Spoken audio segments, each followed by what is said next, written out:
السلام علیکم ورحمۃ اللہ وبرکاتہ۔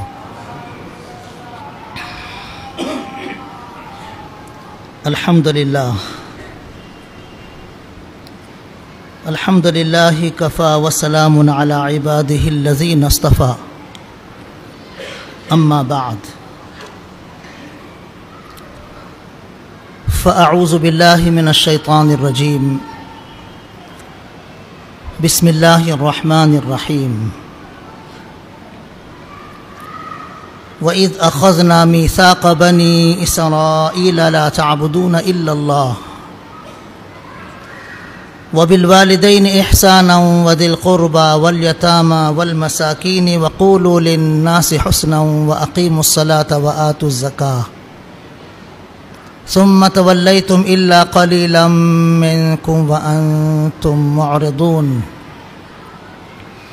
وإذ أخذنا ميثاقكم لا تسفكون دماءكم ولا تخرجون أنفسكم من دياركم ثم أقررتم وأنتم تشهدون ثم أنتم هؤلاء تقتلون أنفسكم وتخرجون فريقا منكم من ديارهم تظاهرون عليهم بالإثم والعدوان وإن يأتوكم أسارى تفادوهم وهو محرم عليكم إخراجهم أفتؤمنون ببعض الكتاب وتكفرون ببعض فما جزاء من يفعل ذلك منكم إلا خزي في الحياة الدنيا ويوم القيامة يردون إلى أشد العذاب وما الله بغافل عما تعملون أولئك الذين اشتروا الحياة الدنيا بالآخرة فلا يخفف عنهم العذاب ولا هم ينصرون۔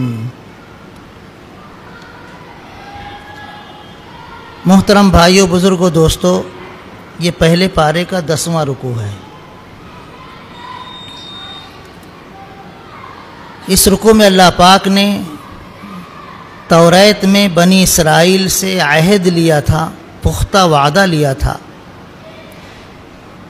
کچھ نیک کام کرنے کے بارے میں اور کچھ برائیوں سے دور رہنے کے بارے میں۔ تو بنی اسرائیل نے اقرار کرنے کے باوجود اس عہد کی مخالفت کی، اس کو پورا نہیں کیا، تو اس کی سزا انہیں کیا دی گئی، دنیا میں اور آخرت میں کیا سزا ہوگی، اس کو اللہ نے یہاں بیان فرمایا ہے۔ ترجمہ سنیے اور یاد کرو اس وقت کو جب ہم نے بنی اسرائیل سے مضبوط عہد لیا تھا کہ تم اللہ کے سوا کسی کی اور عبادت نہیں کرو گے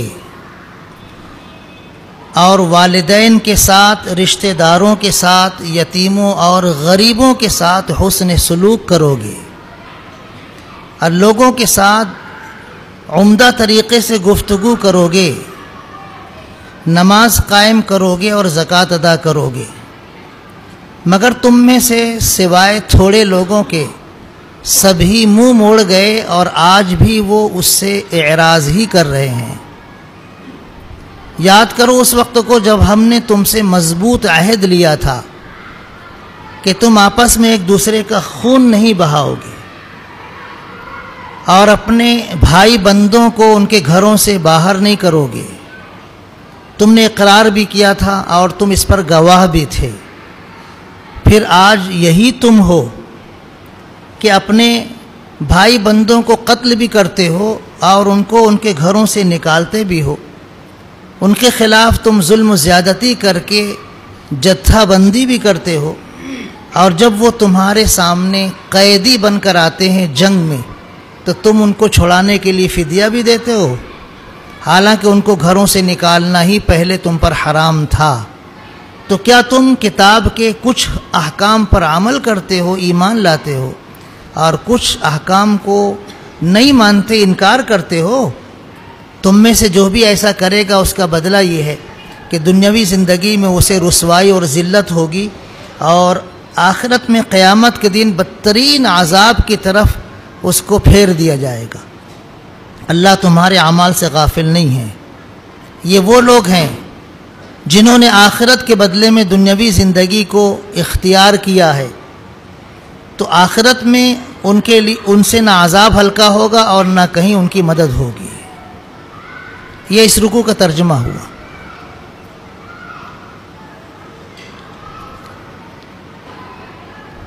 حضور اکرم صلی اللہ علیہ وسلم کی مدینہ منورہ تشریف آوری سے پہلے عرب کے دو مشہور قبیلے تھے، قبیلہ اوس اور قبیلہ خزرج۔ دونوں عرب قبیلے تھے، لیکن ان میں جنگ ہوتی تھی اور بہت خطرناک جنگ ہوتی تھی، اور وہ جنگ کبھی کبھی اتنی لمبی ہوتی تھی کہ 100 سال تک پہنچتی تھی۔ تو مدینے کے اطراف میں کچھ یہودیوں کے قبائل تھے۔ ان قبائل میں دو قبیلے بہت مشہور تھے، ایک قبیلہ بنو قریظہ اور ایک قبیلہ بنو نضیر۔ تو سیاسی حالات کو سامنے رکھ کر یہودیوں نے اپنے مزاج کے مطابق عرب قبیلوں سے دوستی کر رکھی تھی۔ تو جس عرب قبیلے پر کوئی دشمن حملہ کرتا تھا تو یہودی بھی اس کا دوست ہونے کی وجہ سے ساتھ دیتے تھے، دشمن کا مقابلہ کرتے تھے۔ یہ یہودی دو قبیلے ایک ہی قبیلے کے دوست نہیں تھے، دو الگ الگ عرب قبیلوں کے دوست تھے۔ بنو قریظہ یہ اوس قبیلے کے دوست تھے، اور بنو نضیر یہ خزرج قبیلے کے دوست تھے۔ تو توریت میں ان کو یہ کہا گیا تھا کہ آپس میں ایک دوسرے کا خون بہانا نہیں۔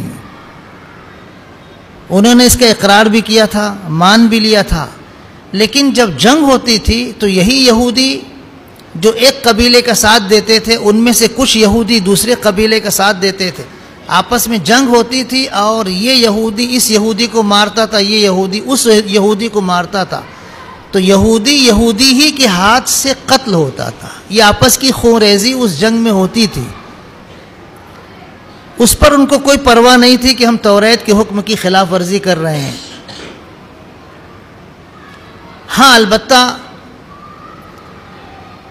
جب ان کے کچھ رشتہ دار جنگ میں قیدی بن کر آتے تھے تو اس زمانے میں قیدیوں کو چھڑانے کے لیے فدیہ دیا جاتا تھا، کچھ رقم دی جاتی تھی، اور رقم لے کر سامنے والے قبیلے اس کو آزاد کر دیتے تھے، چھوڑ دیتے تھے۔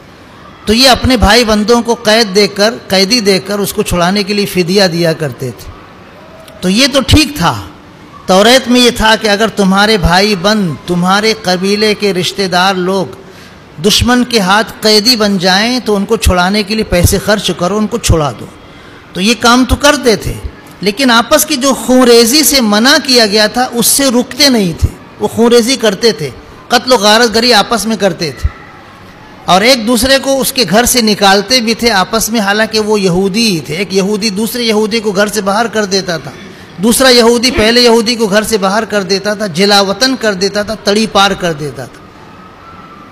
اس پس منظر میں اللہ پاک نے ان سے فرمایا کہ یاد کرو اس وقت کو جب ہم نے تم سے مضبوط عہد لیا تھا کہ تم آپس میں خون ریزی نہیں کرو گے اور اپنے بھائی بندوں کو ان کے گھروں سے باہر نہیں نکالو گے۔ تم نے اقرار بھی کیا تھا، گواہ بھی تم ہو، لیکن جب جنگ ہوتی ہے تو تم آپس میں خون ریزی بھی کرتے ہو اور اپنے ہی بھائی بندوں کو گھر سے باہر بھی کر دیتے ہو۔ ہاں البتہ جب وہ قیدی بنا کر لائے جاتے ہیں تو ان کو چھڑانے کے لیے پیسے خرچ کرتے ہو۔ تو اس طرح گویا توریت پر کچھ احکام کو قبول کرتے ہو، کچھ احکام کا انکار کرتے ہو۔ یہ تمہاری بے رخی اتنی سخت ہے کہ اللہ کے یہاں تمہاری دنیاوی زندگی میں بھی ذلت و رسوائی تمہارا مقدر کر دیا جائے گا، اور آخرت میں تو اتنا شدید عذاب ہوگا کہ نہ تمہاری کہیں سے مدد ہوگی اور نہ ہی تمہارا عذاب ہلکا ہوگا۔ یہ یہودیوں کو تنبیہ کی گئی ہے، یہ تنبیہ ہمارے لیے بھی ہے۔ قرآن کریم میں ہم کو بھی حکم دیا گیا ہے کہ مسلمان کا بھائی ہے، وہ اس پر ظلم نہیں کرتا، وہ اس کو قتل نہیں کرتا، وہ اس کو ذلیل و رسوا نہیں کرتا۔ قرآن کریم میں اللہ پاک نے جگہ جگہ مسلمانوں کو آپس میں بھائی بھائی قرار دیا ہے اور ایک دوسرے کے خلاف ظلم و زیادتی سے منع فرمایا ہے۔ لیکن آج مسلمان وہی حرکت کر رہے ہیں جو یہودی آپس میں اس وقت کیا کرتے تھے۔ کہ مسلمان آپس میں لڑتے ہیں. ابھی الیکشن کے زمانے میں دیکھیے گا، ایک پارٹی کی طرف کچھ مسلمان ہیں، دوسری پارٹی کی طرف کچھ مسلمان ہیں. اس پارٹی والے مسلمان سامنے والی پارٹی کے مسلمانوں کے خلاف جو من میں آئے گا بولے گے، جو ان کو سمجھ میں آئے گا بولے گے، بھاشن دیں گے، ان کے خلاف جو بھی وائرل کرنا ہوگا وائرل کریں گے، اور یہ بھی ان کے خلاف جو بولنا ہوگا بولیں گے. الیکشن ختم ہونے کے بعد بھی یہ سلسلہ باقی رہے گا. جو یہودیوں کی حرکت تھی وہ تو مسلمانوں کی بھی حرکت. تو کیا مسلمان اس بات پر راضی ہیں کیا کہ دنیاوی زندگی میں ذلت و رسوائی کی زندگی ان کا مقدر بنے؟ آج دیکھو ملک کے حالات کیسے ہیں. مسلمان کہیں باعزت رہ رہے ہیں کیا؟ ابھی کل ہی ایک جگہ بچوں کا ایک مکتب کا جلسہ تھا. جلسہ ختم ہوا، میں گاڑی میں بیٹھ گیا تو ایک صاحب چپکے سے آ کر میرے کان میں کہنے لگے مولانا دعا کرو، ہاں ہمارے گاؤں کے حالات اچھے نہیں ہیں. کیا ہے؟ کہا یہاں پر ہم محفوظ نہیں ہیں، یہاں نہ ہمارا کاروبار محفوظ ہے، نہ ہمارے گھر محفوظ ہیں، نہ ہماری مسجدیں محفوظ ہیں، نہ ہماری عزت و آبرو محفوظ ہے. پورے ملک کا یہی حال ہے، پورے ملک کا یہی حال ہے. مسلمانوں کو عزت حاصل نہیں ہے، رسوائی کی زندگی گزار رہے ہیں. اور اس کی جو وجوہات ہیں، ان وجوہات میں سے ایک وجہ یہ ہے کہ مسلمان آپس میں لڑتے ہیں. یہ فلاں پارٹی کا ہے، اس کے خلاف بولو، یہ ہماری پارٹی کا نہیں ہے، اس کے خلاف بولو. الیکشن تک یہی صورتحال رہے گی، اس کے بعد بھی یہی صورتحال رہے گی. ہوش کے ناخن لو. کب تک ذلت و رسوائی کی زندگی گزارتے رہو گے؟ اللہ نے ایمان کے ذریعے ہم کو عزت دی ہے، اسلام کے ذریعے ہم کو عزت دی ہے، حضرت محمد صلی اللہ علیہ وسلم کا امتی بنا کر ہم کو عزت دی ہے، قرآن کریم جیسی کتاب ہم کو عطا فرما کر عزت دی ہے. اور ہم ہیں کہ قرآن کے خلاف، حدیثوں میں حضور اکرم صلی اللہ علیہ وسلم کے ارشادات کے خلاف، آپس میں ایک دوسرے کے خلاف محاذ قائم کر کے ایک دوسرے کو بدنام کرنے، ایک دوسرے کے خلاف کچھ بھی جو ہم کو من میں آئے گا وہ کرنے کے لیے تیار رہتے ہیں. یہ دنیا کا چند روزہ فائدہ ہے جس کو ہم الیکشن کا فائدہ کہتے ہیں. چند روزہ. یقین جانو اگر آپ کو ہندوستان کا وزیر اعظم بھی بنا دیا گیا، صدر جمہوریہ بھی بنا دیا گیا، تو یہ جو عہدہ ہے نا، اس عہدے کے مقابلے میں جو ہم کو دین کی دولت دی گئی ہے قرآن و حدیث کی، اس کا مقابلہ یہ دنیا کی عزتیں نہیں کر سکتی. دنیا کے یہ عہدے اس کا مقابلہ نہیں کر سکتے ہیں. ہم کو چاہیے کہ ہم اللہ کی دی ہوئی ان دولتوں کو، ان عزتوں کو، ان اعزازوں کو سینے سے چمٹائیں اور آپس میں بھائی بن کر رہنے کی کوشش کریں. پھر اللہ پاک نے توریت میں یہ بھی بنی اسرائیل سے عہد لیا تھا کہ تم اللہ کے سوا کسی کی عبادت نہیں کرو گے، صرف اللہ کی عبادت کرو گے. لیکن یہودیوں نے بت پرستی بھی شروع کر دی تھی، نعوذ باللہ من ذالک. قرآن کریم میں ان کی بت پرستی کا حال بیان کیا گیا ہے، ان کے کفر شرک کا حال بیان کیا گیا ہے. انہوں نے پیغمبروں کو خدا کا بیٹا قرار دینا شروع کر دیا. انہوں نے اللہ کے سوا دوسرے معبودوں کی باقاعدہ عبادت کرنی شروع کر دی، نعوذ باللہ من ذالک. ان کے پیغمبروں نے ان کو منع کیا لیکن نہیں مانے، پیغمبروں کو قتل کرنے لگے. اللہ پاک نے دنیا میں ذلیل کر دیا، رسوا کر دیا، کہیں ان کو عزت کا ٹھکانہ نہیں مل سکا. دوسرا اللہ پاک نے عہد لیا کہ والدین کے ساتھ حسن سلوک کرنا، رشتہ داروں، غریبوں اور یتیموں کے ساتھ حسن سلوک کرنا. یہ عہد جیسے یہودیوں سے توریت میں لیا گیا، یہی عہد مسلمانوں سے قرآن کریم میں بھی اللہ پاک نے لیا ہے. وَقَضَى رَبُّكَ أَلَّا تَعْبُدُوا إِلَّا إِيَّاهُ وَبِالْوَالِدَيْنِ إِحْسَانًا. آپ کا پروردگار فیصلہ فرماتا ہے، حکم دیتا ہے کہ اللہ کے سوا کسی کی عبادت مت کرو اور والدین کے ساتھ حسن سلوک کرو. قرآن کریم میں اللہ پاک نے مسلمانوں کو بھی توحید کا درس دیا، توحید کا حکم دیا ہے، اور فوراً اس کے بعد والدین کے ساتھ حسن سلوک کرنے کا حکم دیا ہے. لیکن کچھ مسلمانوں کے گھر ایسے ہیں جہاں والدین کے ساتھ حسن سلوک نہیں ہوتا. حضور اکرم صلی اللہ علیہ وسلم نے ارشاد فرمایا، تباہ و برباد ہو جائے وہ شخص، تباہ و برباد ہو جائے وہ شخص، تباہ و برباد ہو جائے وہ شخص. 3 مرتبہ فرمایا. پوچھا کہ اللہ کے رسول کون؟ تو آپ نے فرمایا جو اپنی زندگی میں والدین میں سے دونوں کو یا کسی ایک کو بڑھاپے کی حالت میں پالے اور اس کی خدمت کر کے جنت میں داخل نہ ہو سکے، وہ تباہ و برباد ہو جائے. مسلمانوں کے بہت سارے گھر ایسے ہیں جہاں والدین کے ساتھ جیسی خدمت ہونی چاہیے خدمت نہیں ہوتی، جیسا حسن سلوک ان کے ساتھ ہونا چاہیے ویسا نہیں ہوتا ہے. جب تک ماں باپ ہیں غنیمت ہے، خدمت کر لو، جنت حاصل کر لو. اگر ماں باپ چلے گئے تو زندگی بھر ہاتھ ملتے رہو گے، ماں باپ کی خدمت کی عبادت ملے گی نہیں. ابھی موقع ہے، ماں باپ باحیات ہیں تو ان کی خدمت کرو. حضور اکرم صلی اللہ علیہ وسلم نے اپنا خواب بیان فرمایا.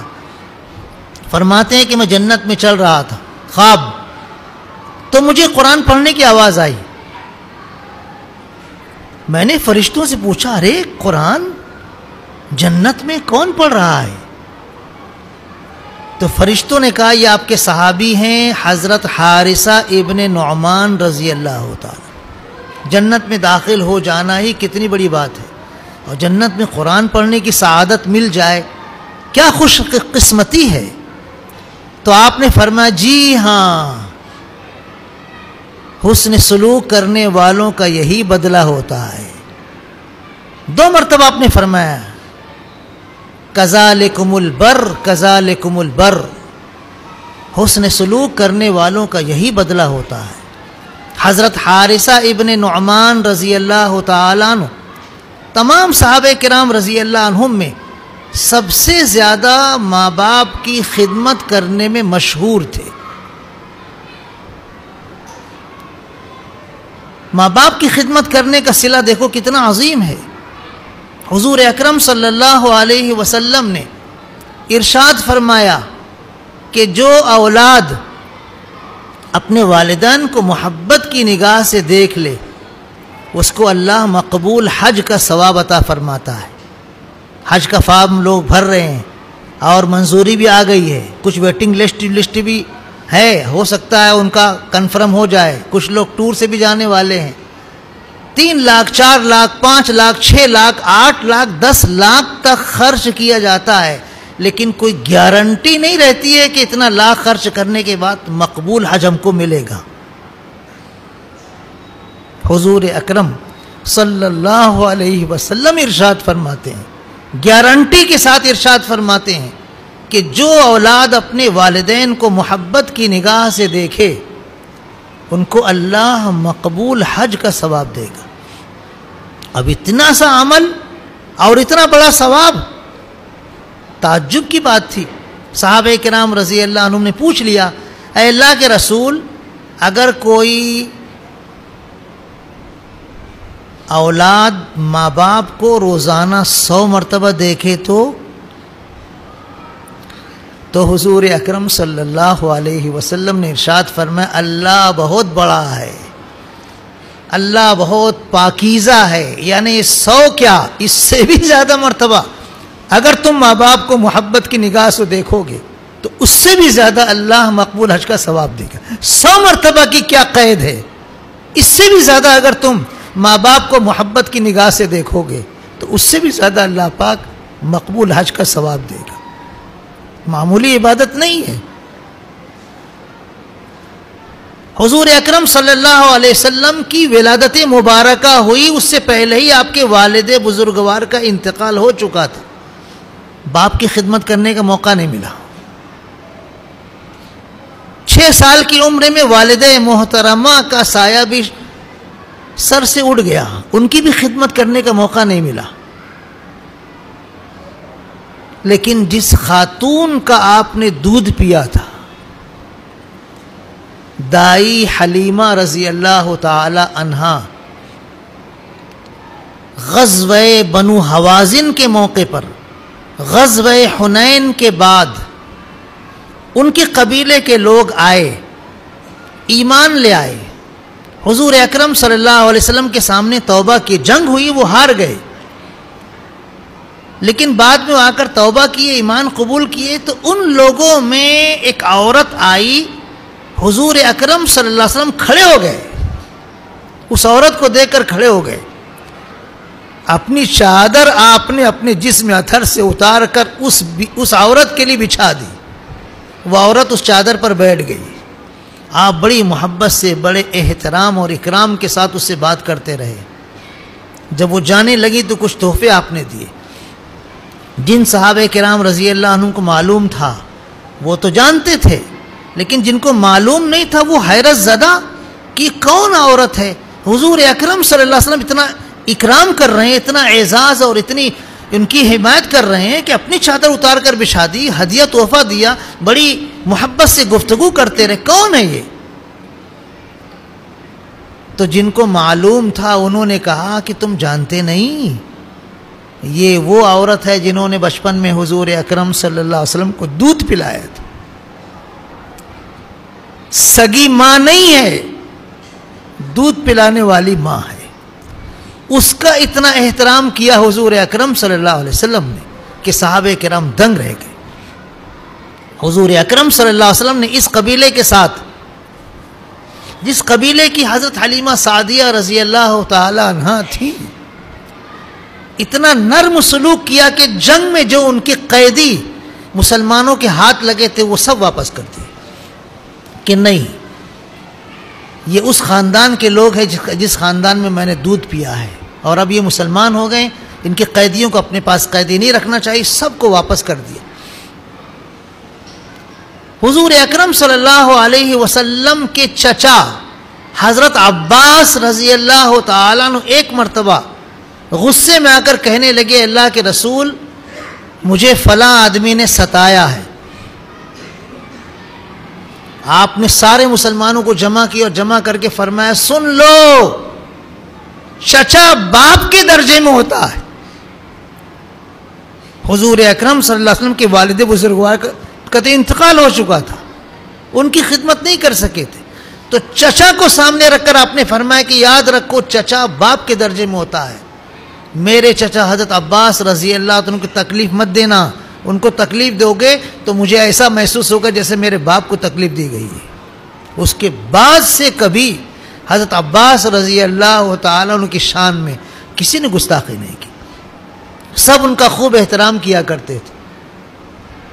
تو باپ کی خدمت، ماں کی خدمت، یہ ہمارے لیے بہت اہم ہے. ماں باپ کو غنیمت سمجھو، ماں باپ کو اللہ کی بہت بڑی نعمت سمجھو، ان کی خدمت کرو. کتنے ایسے خاندان ہیں، مالدار خاندان، خوشحال خاندان، لیکن ماں اور باپ کی خدمت کرنے والے بہت سارے بیٹے، بہت سارے پوتے، بہت سارے نواسے موجود ہیں. کوئی آگے بڑھ کے نہ باپ کی خدمت کرتا ہے، نہ ماں کی خدمت کرتا ہے، نہ دادا کی، نہ دادی کی، نہ نانا کی، نہ نانی کی. سب اپنے اپنے میں رہتے ہیں. یہ کوئی زندگی ہے؟ تف ہے ایسی زندگی پر. ماں باپ بڑھاپے کی عمر میں پہنچ جائیں اور ہم ان کی خدمت نہ کر سکیں، ہمارے بچے ان کی خدمت نہ کر سکیں، ایسی زندگی پر تف ہے. ہم کو چاہیے کہ ماں باپ کی خدمت کا حق ادا کریں. جتنا موقع ملے ان کی خدمت کرو، ان کے ساتھ نرم سلوک کرو. حضور اکرم صلی اللہ علیہ وسلم نے پچھلی امتوں کا حال بیان فرمایا ہے کہ 3 لوگ غار میں پھنس گئے تھے. غار کے منہ پر ایک پتھر کی چٹان آ کر جم گئی تھی. تینوں بہت قوت کے ساتھ، طاقت کے ساتھ اس چٹان کو ہٹا رہے تھے، لیکن چٹان ٹس سے مس نہیں ہو رہی تھی. انہوں نے فیصلہ کیا کہ ہم اپنی زندگی میں خالص اللہ کے لیے جو عمل کیے ہوں گے اس کے طفیل دعا مانگے، اللہ پاک اس کی برکت سے اس مصیبت سے ہم کو نجات دے دے گا. تو ایک شخص دعا کرتا ہے، اللہ میرے بوڑھے ماں باپ تھے، روزانہ میں بکری چرانے کے لیے جنگل جاتا تھا، بکریاں چرا کر شام کو واپس آتا تھا، دودھ دوہتا تھا، اور دودھ کا پیالہ پہلے ماں باپ کو پیش کرتا تھا، بعد میں بیوی بچوں کو پیش کرتا تھا، اور بعد میں پیتا تھا. روز کا میرا معمول تھا. ایک روز جنگل سے آنے میں مجھے دیر لگی، رات ہو گئی، میں جلدی آیا، دودھ دوہا، والدین کے پاس کٹورا لے کر پیالہ لے کر پہنچا دودھ کا تو وہ سو چکے تھے. بیوی جاگ رہی تھی، بچے جاگ رہے تھے، ماں باپ سو گئے تھے. میں نے ان کو اٹھانا اچھا نہیں سمجھا کہ میٹھی نیند سو رہے ہیں، کیوں اٹھاؤں. بیوی میرا منہ تک رہی تھی کہ مجھے بھوک لگی، مجھ کو دودھ پلا دو. بچے میرے قدموں کے پاس رو رہے تھے کہ ہم کو دو. میں نے ماں باپ کے مقابلے میں ان کا حق کم سمجھا، ماں باپ کا زیادہ سمجھا. میں ماں باپ کے سرانے دودھ کا پیالہ لیے کھڑا رہا. پوری رات گزر گئی، بیوی بھی منہ تکتے تکتے سو گئی، بچے بھی روتے روتے سو گئے، لیکن میں اسی طرح دودھ کا پیالہ لیے ان کے سرانے کھڑا رہا. جب بھی جاگیں گے میں دودھ پلا دوں گا، جب بھی جاگیں گے ان کو دودھ دے دوں گا.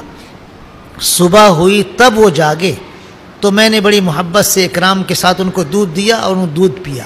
پھر میں نے بیوی کو اٹھا کر اس کو دیا، اس نے پیا. بچوں کو اٹھا کر ان کو دیا، اس کو پیا. پھر ان کو دیا، وہ پیا، اور اس کے بعد میں نے پیا. اے اللہ، والدین کی یہ خدمت اگر آپ کے یہاں مقبول ہے تو پتھر کی چٹان کو ہٹا دے. فوراً پتھر کی چٹان ہٹ گئی. یہ واقعہ خود حضور اکرم صلی اللہ علیہ وسلم بیان فرمایا ہے، جو بخاری شریف میں موجود ہے. والدین کی خدمت کیجئے. اللہ پاک نے فرمایا رشتہ داروں کے ساتھ بھی حسن سلوک کرو. ہمارے یہاں یہ بھی کوتاہیاں ہوتی ہیں بہت سے خاندانوں میں کہ ہم آپس میں رشتہ داروں میں جوڑ نہیں ہے. سگے بھائی، سگے رشتہ دار کٹے ہوئے ہیں، تعلقات ٹوٹے ہوئے ہیں.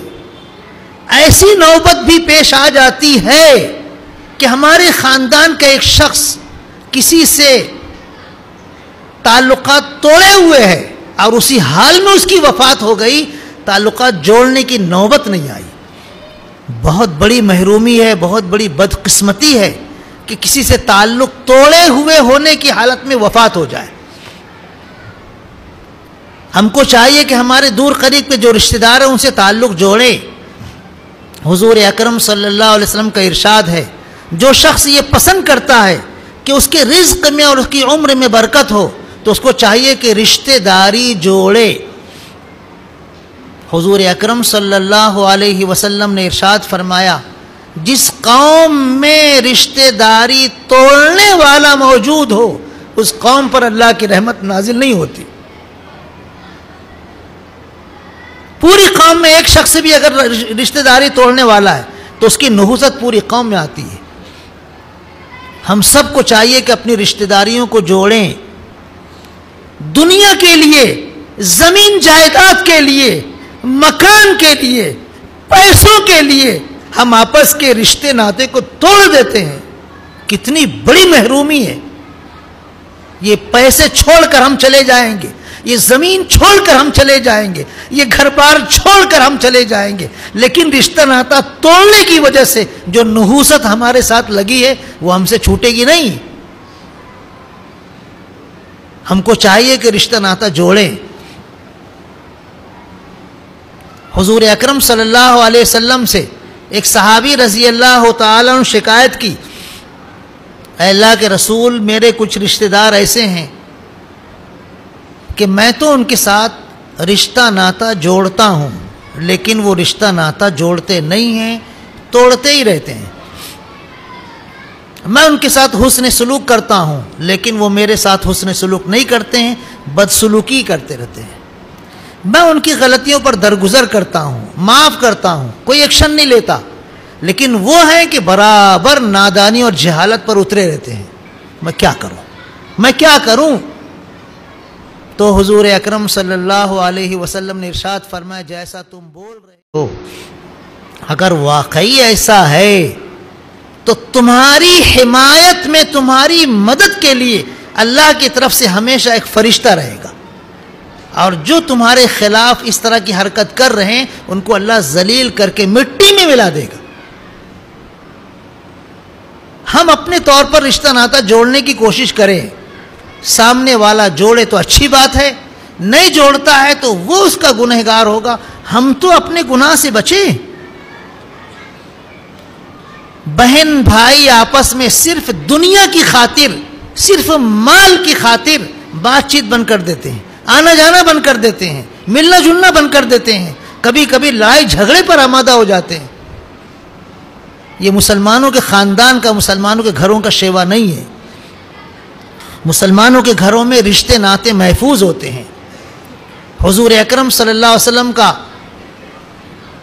چچا زاد بھائی ابو لہب کا لڑکا، حضور نے اپنی بیٹی اس کے نکاح میں دی تھی، اس نے طلاق دے دیا، حضور کو کتنا صدمہ ہوا ہوگا۔